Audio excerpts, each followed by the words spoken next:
अक्षय तृतीया के दिन कई युगों की शुरुआत हुई थी। भविष्य पुराण के अनुसार सतयुग, त्रेता और कलयुग का आरंभ अक्षय तृतीया को हुआ और द्वापर युग की समाप्ति भी इसी तिथि को हुई थी। जय माता दी। आप सभी को मन के चैनल पर स्वागत है आप सभी का। आज आपके सामने उपस्थित हूँ अक्षय पुण्य फलदायिनी अक्षय तृतीया का त्यौहार क्यों मनाया जाता है संबंधी जानकारी लेकर। हर साल वैशाख महीने के शुक्ल पक्ष की तृतीया तिथि के दिन अक्षय तृतीया आखा तीज का त्यौहार मनाया जाता है। अक्षय अर्थात कभी न खत्म होने वाली खुशी, जिसका क्षय न हो, शाश्वत सफलता, और तृतीया यानी तीसरा। इस साल अक्षय तृतीया का त्यौहार 22 अप्रैल 2023 को मनाया जाएगा। कहते हैं इसी दिन भगवान परशुराम नर नारायण और हयग्रीव का अवतार हुआ था।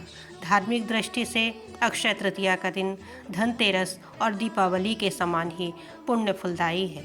माना गया है इस दिन शुभ और मूल्यवान वस्तुओं की खरीदी की जाती है। पुराणों में अक्षय तृतीया तिथि को त्यौहार की तरह मनाने के पीछे कई कारण बताए गए हैं।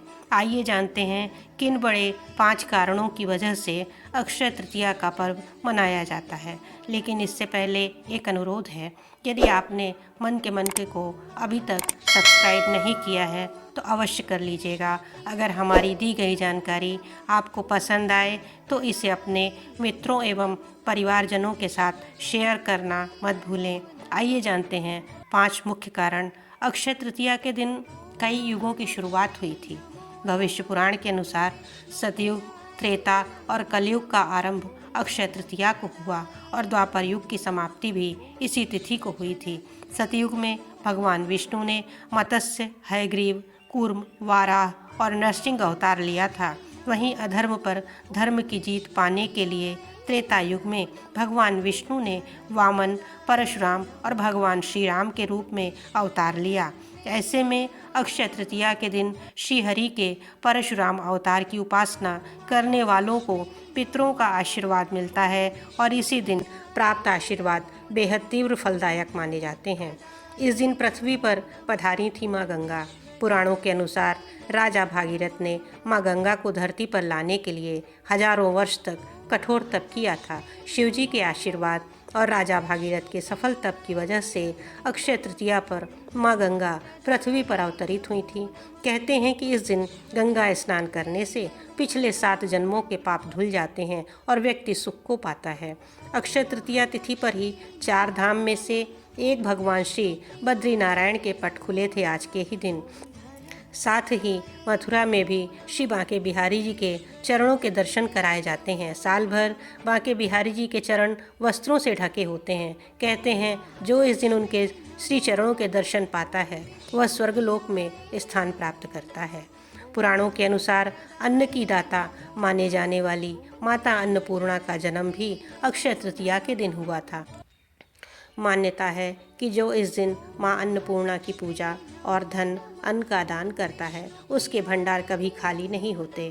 पौराणिक कथा के अनुसार अक्षय तृतीया के शुभ दिन पर ही युधिष्ठिर को अक्षय पात्र की प्राप्ति हुई थी। इसकी महत्ता ये है कि ये पात्र कभी खाली नहीं होता। यही कारण है कि अक्षय तृतीया से किसान खेत को जोतना शुरू करते हैं। महाभारत को पंचम वेद की संज्ञा दी गई है। महर्षि वेद व्यास ने अक्षय तृतीया के दिन से ही महाभारत लिखना शुरू किया था। महाभारत में ही श्रीमद् भागवत गीता समाहित है। कहते हैं इस दिन जो गीता के 18वें अध्याय का पाठ करता है वह जीवन में कभी दुख और दरिद्रता का भोगी नहीं बनता। आज के दिन दान करने से मिलता है अक्षय फल। अक्षय तृतीया के विषय में कहा गया है इस दिन किया गया दान कभी खर्च नहीं होता, यानी आप जितना दान करते हैं उससे कई गुना आपके अलौकिक कोष में जमा हो जाता है। कहते हैं इस दिन दान कर्म करने वालों को मृत्यु के बाद यमराज के दंड का पात्र नहीं बनना पड़ता। आशा है अक्षय तृतीया के बारे में आपको यह जानकारी पसंद आई होगी। तो इसी के साथ लेते हैं हम आपसे विदा। मिलते हैं जल्दी ही किसी धार्मिक एवं पौराणिक कथा के अंतर्गत। जय जय श्री हरि।